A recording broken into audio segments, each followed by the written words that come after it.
안녕하세요. 2021학년 봄학기 인공지능 개론 수업을 수강하는 구유정, 서유던, 이동은, 정다현 팀의 정다현입니다. 지금부터 월마트 판매량 분석과 예측 프로젝트에 대해서 발표를 시작하겠습니다. 발표의 순서는 다음과 같습니다. 우선 이 프로젝트의 목적과 저희가 달성할 목표를 말씀드린 후 분석과 예측을 위해서 제공받은 데이터셋의 구조를 설명해 드릴 것입니다. 설명드린 데이터의 구조에 대해서 최종 목표를 달성하기 위해 저희가 세운 프로젝트 전략을 설명드린 뒤에 본격적으로 데이터 시각화와 분석 결과를 발표할 것입니다.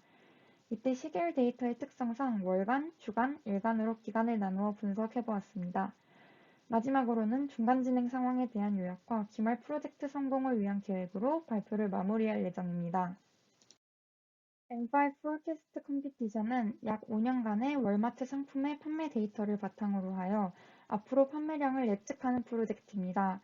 이 프로젝트 성공을 위해서 우선 제공받은 월마트 판매 데이터를 다양한 방법으로 시각화하고 여러 가지 방법으로 exploratory 데이터 아날리시스를 시도해 볼 것입니다.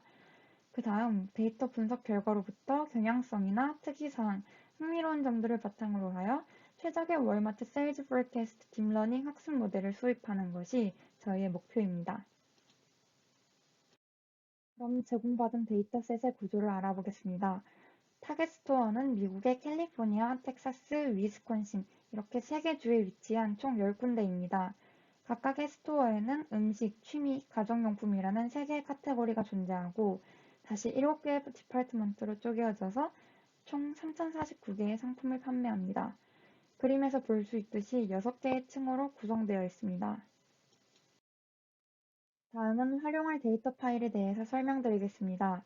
제공받은 파일은 총 5개이지만 데이터 분석과 예측에 주로 쓰인 파일은 캘린더, 셀프라이스, 세일즈 트레인이라는 3개의 CSV 파일입니다.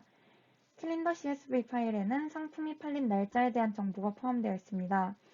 2011년 1월 29일부터 2016년 6월 19일까지 약 5.4년 동안의 매일매일에 대해서 연, 월, 일, 요일, 명절 등의 이벤트 파라미터로 구성되어 있습니다. 셀프라이스 CSV 파일에는 날짜와 스토어에 대해 프로덕트의 가격의 정보를 담고 있으며 스토어, 아이템, 데이트, 셀프라이스 파라미터로 구성됩니다. 그리고 세일즈 트레인 CSV 파일에는 상품과 스토어에 대해 하루 단위 판매 데이터를 포함하고 있고 아이템, 디파트먼트, 카테고리, 스토어, 스테이트, 그리고 데이 1부터 데이 1941까지의 파라미터로 구성됩니다. 이 화면은 캘린더 CSV 파일을 시각화한 테이블입니다. 다음을 보시면 데이트에 2011년 1월 29일부터 2016년까지의 1941개 행으로 구성되어 있고요. WM year week라는 파라미터를 활용해서 2011년 첫 번째 해의 첫 번째 주라는 결과를 담고 있습니다. weekday는 요일을 뜻하고 wday는 saturday가 1 그리고 friday가 7로 값을 가지고 있고 다음은 month, year 그리고 day 다음에 이벤트 name이라는 발렌타인데이나 마더스데이 같은 명절이나 이벤트에 대한 이름을 포함하고 있고 이벤트 타입으로 이 각각의 행사에 대한 타입도 설명이 되고 있습니다. 이 화면은 셀프라이스 CSV 파일을 시각화한 테이블입니다. 스토어 아이디, 아이템, 그리고 날짜, 그리고 셀프라이스라는 4개의 칼럼으로 구성되어 있고 앞선 데이터와 같이 1941개의 행으로 구성되어 있습니다.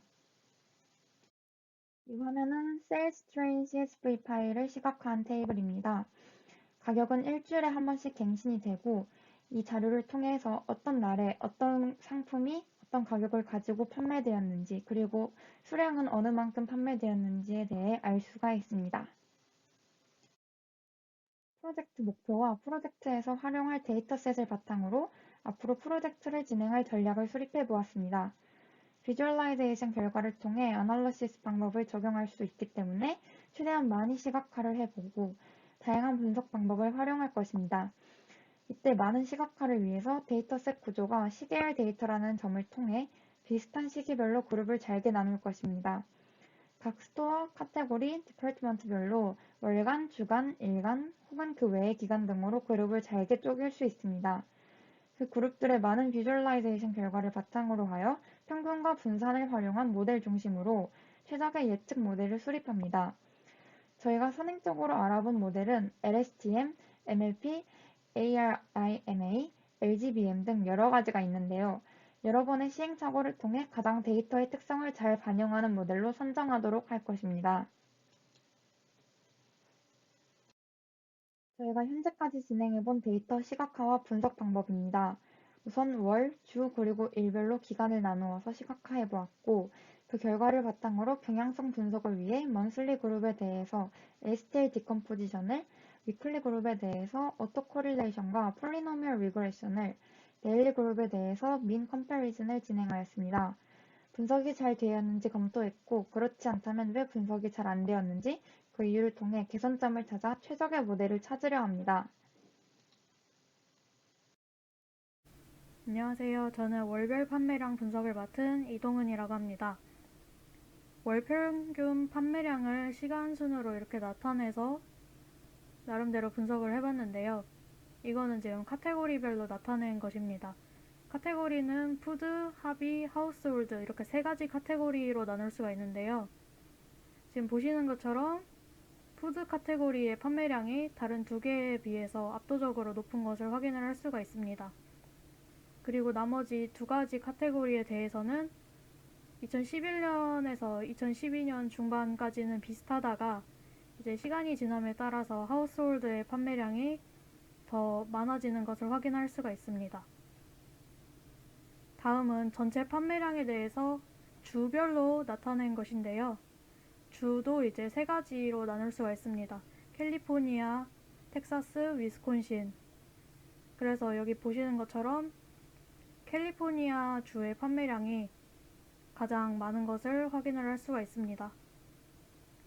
그리고 나머지 두 주에 대해서는 초반에는 텍사스 주의 판매량이 더 많았다가 이제 계속 엎치락 뒤치락 하면서 2016년 이후에는 위스콘신의 판매량이 더 많은 것을 확인할 수가 있습니다. 그리고 이게 지금 연에 따라서 이게 쪼갤 수가 있는데요. 이제 1년만 이렇게 딱 봤을 때 판매량이 증가를 했다가 피크를 찍고 연말에는 감소하는 이런 경향을 확인을 할 수가 있습니다. 그런데 이거는 육안으로만 판단을 했기 때문에 실제로 데이터를 봤을 때도 이러한 주기성이 있는지 타임 시리즈 디컴포지션을 해서 한번 확인을 해 보았습니다. 이제 STL 디컴포지션이라는 방법을 썼는데요. 이게 기존 모델보다 이제 더 좋다고 해서 사용을 했고, 옆에 설명에 써 있지만 옆에 있는 예시를 보시면은 이해하기가 더 쉬우실 거예요. 이거는 저희 데이터는 아니고 그냥 예시 데이터인데, 이러한 오리지널 데이터가 있다고 했을 때 이 디컴포지션을 하면은 아래 3개로 나눌 수가 있다는 겁니다. 그래서 다시 정리해서 말을 한다면 이 맨 위에 있는 거는 아래에 있는 3개의 합으로 나타낼 수가 있다는 거죠. 그래서 뭐뭐 있나 봤더니 트렌드가 있고 시즈널 데이터란 게 있고 리메인더라고 하는 게 있어요. 그래서 트렌드는 뭐냐면 이제 이 데이터의 전체적인 경향성을 나타낸다고 할 수가 있고요. 그리고 시즈널은 이 경향성을 딱 뺐을 때 이 데이터의 모양만 가지고 이제 나타냈다고 볼 수가 있고요. 이게 만약에 계속해서 반복이 된다면 주기를 갖고 있다, 주기성을 띈다고 볼 수가 있을 것 같습니다. 그리고 리메인더는 레지듀얼이라고 쓰기도 하는데 이제 오차라고 생각을 하시면 될 것 같아요. 그래서 이걸 캘리포니아 주에 대해서 디컴포지션을 한번 해봤습니다. 이게 맨 위에 있는 게 오리지널 데이터인데요. 이제 트렌드를 보시면 전체적으로 증가하는 경향을 잘 뽑아냈다고 할 수가 있습니다. 그리고 이제 시즈널 데이터를 보면은 여기 부분을 좀 빼고 볼게요. 앞부분을 조금 뺐을 때 여기서 증가했다가 감소하고 증가했다가 감소하고 증가했다가 감소하고 이런 모양은 조금 다르지만 이러한 전체적으로 증가 감소하는 경향은 반복이 된다고 볼 수가 있을 것 같습니다. 그리고 이걸 텍사스에도 적용을 해봤을 때 똑같이 그래프가 증가를 하는 추세이고, 시즈널을 봤을 때 앞에 캘리포니아 데이터처럼 깔끔하게 증가했다가 떨어지는 그런 모양은 아니지만, 얘도 어쨌든 증가를 해서 피크를 찍고 연말에는 조금 감소를 하는 그런 경향이 있다고 볼 수가 있을 것 같습니다. 그리고 위스콘신도 마지막으로 해봤는데요.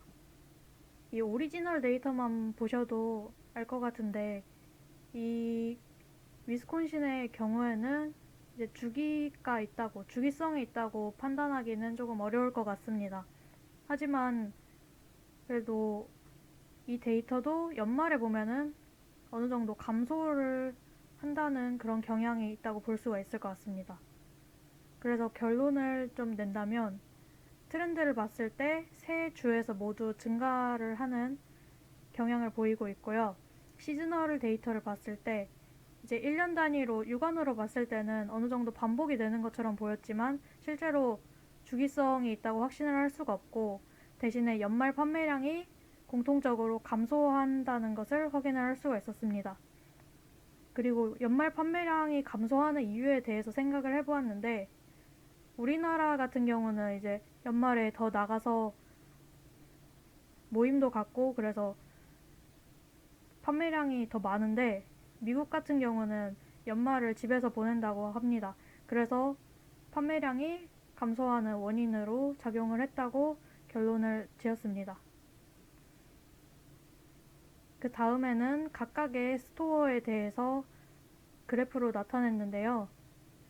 이제 캘리포니아의 4개, 텍사스의 3개, 위스콘신의 3개, 총 10개의 그래프로 나타냈습니다. 여기서 이제 특징, 좀 주목을 할 만한 부분만 설명을 드리자면, 여기 캘리포니아 세 번째 지점이 가장 판매량이 압도적으로 많은 것을 확인을 할 수가 있고요. 여기 위스콘신 두 번째 지점 같은 경우는 이 색깔인데, 2012년 7월쯤에 갑자기 판매량이 급증하는 것을 확인을 할 수가 있습니다. 이 이후에 크게 증가하지 않다가 2016년 초에 다시 한번 크게 판매량이 증가하는 걸 확인할 수가 있습니다. 그리고 캘리포니아 두 번째 지점 같은 경우는 이 주황색인데요. 이 주황색을 잘 보시면 2015년 중반쯤에 얘도 판매량이 한번 뛰는 것을 확인을 할 수가 있습니다. 또 마지막으로 위스콘신 세 번째 지점인데요. 이게 전체적으로 그래프를 봤을 때 다들 천천히 증가를 하는 추세인데, 이 하늘색 그래프는 올라갔다가 내려갔다가 이런 좀 긴 주기를 갖고 증가 감소를 반복한다는 것을 확인을 할 수가 있었습니다. 네, 주간 데이터 분석 발표를 맡게 된 서유담입니다. 보시는 그래프는 각 지점별, 카테고리별, 스테이트별로 주간 평균 판매량이 시간에 따라 변화하는 모습을 보여주고 있습니다. 월별 그래프와 달리 주별 그래프에서는 일정한 간격으로 등락을 하면서 변화하는 모습을 볼 수 있고, 올라가고 내려가는 정도는 다르지만 그 간격은 일정한 것을 보고 저희는 주간 변화량에 어떠한 주기성이 있다고 판단을 하였습니다. 이 주기성을 좀 더 수학적으로 분석을 하기 위해서 저희는 오토코릴레이션이라는 척도를 사용을 하였습니다. 오토코릴레이션은 어떤 상수 값이며 하나의 시간 신호에서 서로 다른 두 지점 사이의 값이 연관성이 어느 정도인지를 판단하는 척도입니다. 이 두 지점 간의 시간차는 타임 레그라고 하고, 한 지점을 기준으로 하였을 때 이 오토코릴레이션은 타임 레그의 함수가 됩니다.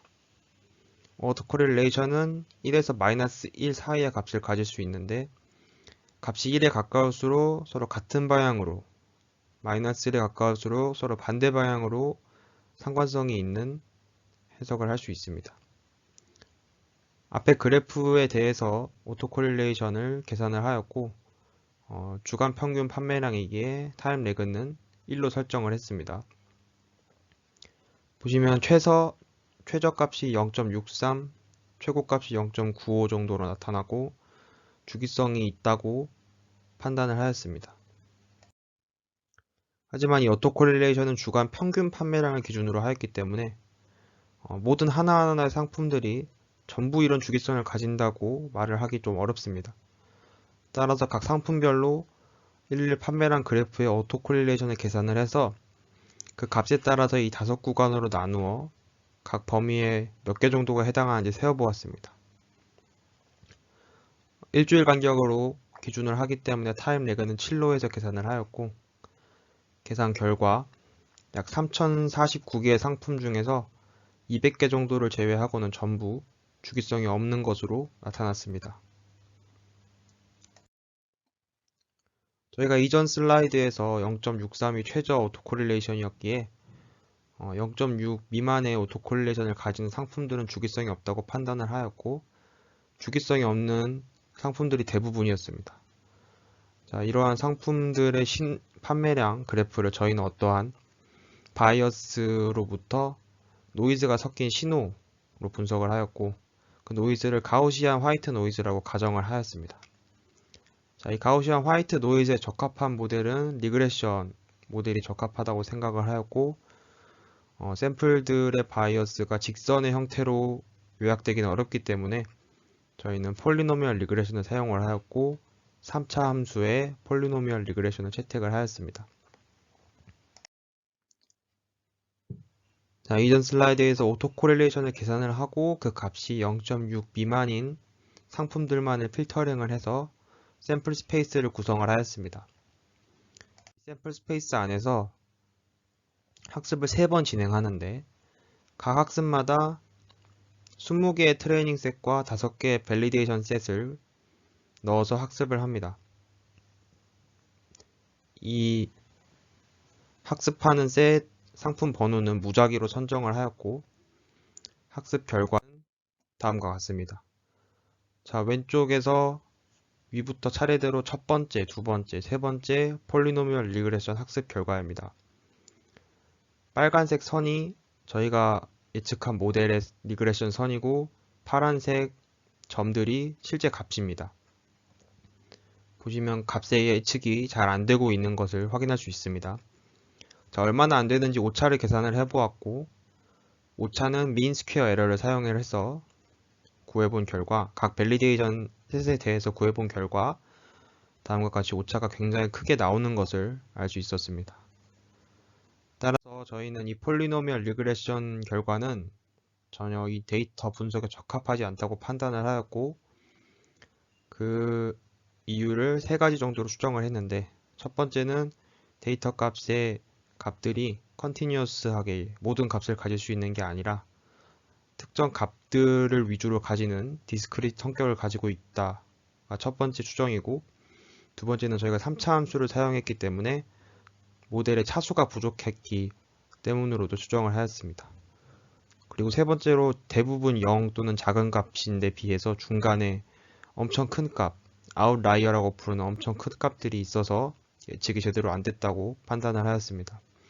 따라서 이후에 모델 수립을 할 때 저희는 어떤 디스크리트 분포를 가지는 적합한 모델을 수립을 할 거고, 또 0값들이 되게 많기 때문에 이 값들을 노이즈 취급을 해서 논제로 밸류에 대해서만 경향성을 알아보는 식의 방법을 사용할 예정입니다. 네, 일별 데이터 시각화와 분석을 맡은 구유정입니다. 저희 팀이 데이터를 이렇게 살펴보던 중 일별 판매량 데이터를 자세히 분석할 필요성을 느꼈는데요. 왜냐하면 저희는 보통 사람들은 주말에 마트를 자주 가고 주중에는 마트에 자주 안 가기 때문에 이 점을 반드시 반영을 해야 한다고 생각을 했습니다. 그래서 저희는 우선 요일별 전체 판매량과 일정 기간 동안의 요일별 전체 판매량을 분석해 일정한 패턴이 있는지 알아보도록 하였습니다. 보시는 그래프는 일별 전체 판매량의 수를 이렇게 그래프로 나타낸 것입니다.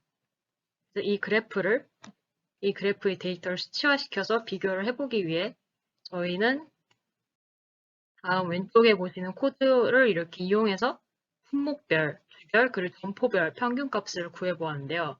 여기 점포별 평균값은 빠져있지만 뒤에 있는 슬라이드에서 다룰 예정입니다.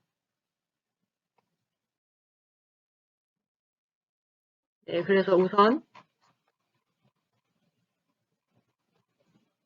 이렇게 품목별 이렇게 판매량을 기록한 표를 이렇게 막대 그래프로 나타내 보았는데요. 여기 막대 그래프를 잘 보면은 알 수 있다시피 세 품목 모두 주말에 판매량이 가장 많습니다. 식품은 일요일 판매량이 가장 많은 반면 취미용품과 주거용품 판매량은 토요일 판매량이 가장 많습니다. 그리고 전체적으로 주말 다음으로 금요일 전체 판매량이 가장 많은데, 그래도 주말 판매량에 비하면은 많이 떨어진다는 걸 알 수 있습니다. 그리고 금요일 다음으로는 월요일 전체 판매량이 가장 많고, 그 다음으로는 화, 수, 목요일 이런 이 순서입니다.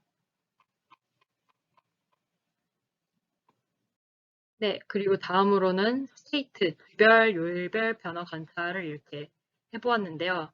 이 역시 막대 그래프를 사용하였으며, 이 막대 그래프를 살펴보면은 캘리포니아주와 텍사스주의 경우 일요일 전체 판매량이 가장 많고 그 다음으로는 토요일에 판매량이 가장 많습니다. 그 다음은 금요일 판매량인데 주말 판매량보다 역시 적은 수이고 그리고 위스콘신주의 경우에는 토요일 전체 판매량이 가장 높다는 걸 알 수 있었습니다. 전체적으로 종합을 해보면 모든 주가 주말에 판매량이 가장 많았고 화요일, 수요일, 목요일 판매량이 가장 저조하다는 걸 알 수 있었습니다.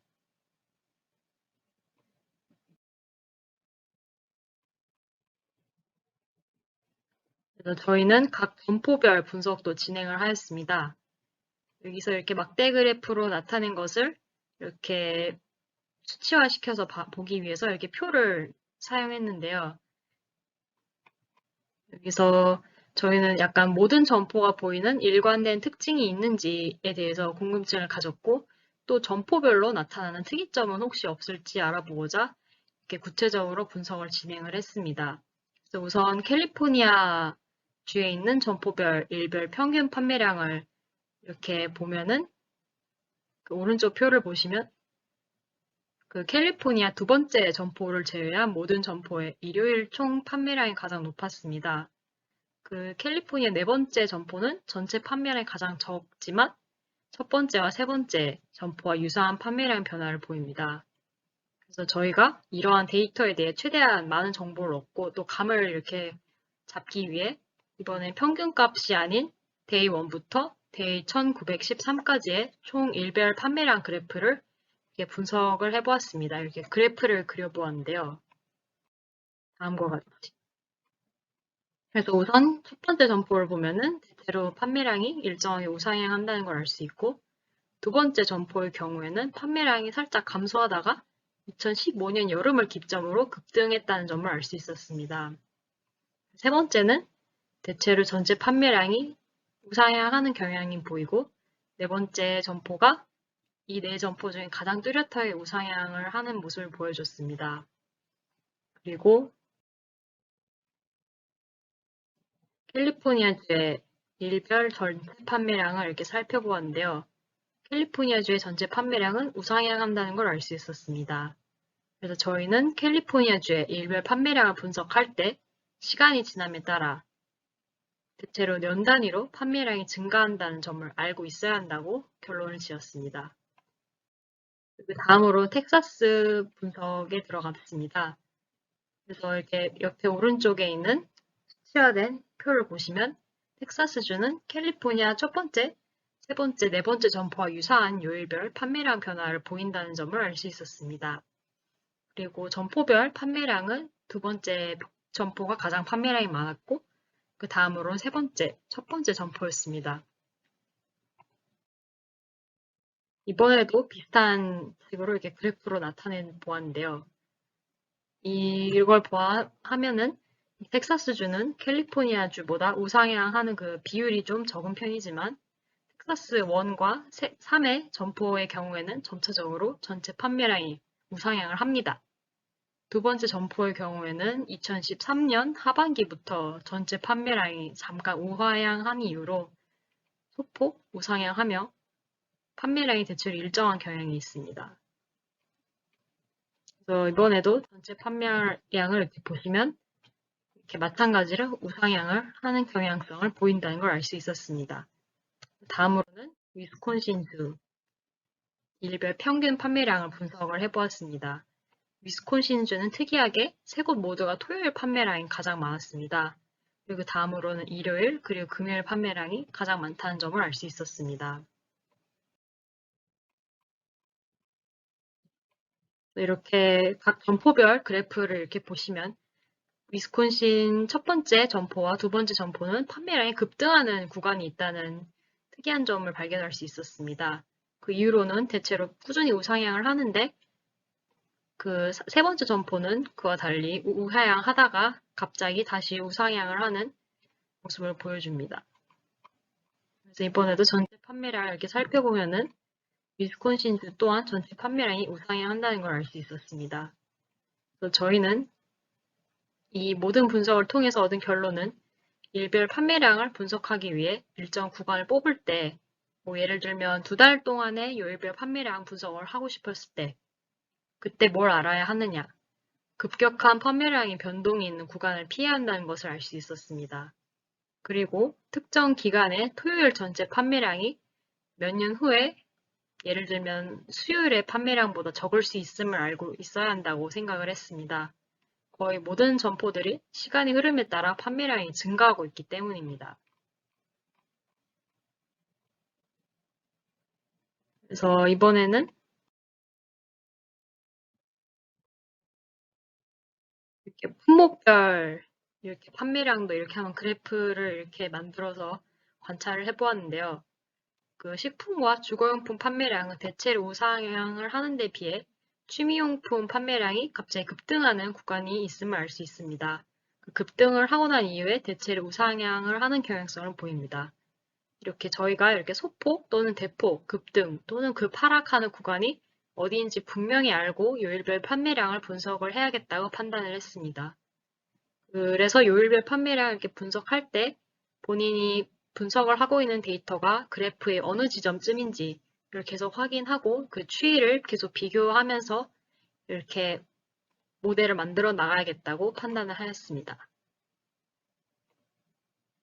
네, 지금까지 먼슬리 그룹에 대해 STL 디컴포지션을, 위클리 그룹에 대해 오토 코릴레이션과 폴리노미얼 리그레션을, 그리고 데일리 그룹에 대해 민 컴패리즌을 진행하였고, 각각의 분석점과 앞으로 최적의 모델 수립을 위해서 나아가야 할 점을 알아보았습니다. 이를 통해서 앞으로 저희가 최종 프로젝트를 위해서 해야 할 목표는 Exploratory Data Analysis 결과로부터 발견한 특이사항과 흥미로운 점을 바탕으로 하여 윈과 STD를 활용한 모델을 중심으로 LSTM, MLP, LGBM 등 여러 모델을 활용하여 최적의 월마트 세일즈 포캐스트 딥러닝 학습 모델을 수립하고, 이것이 최적의 모델인지 검토해보는 과정까지 거쳐보도록 하겠습니다. 지금까지 저희 발표를 들어주셔서 감사합니다.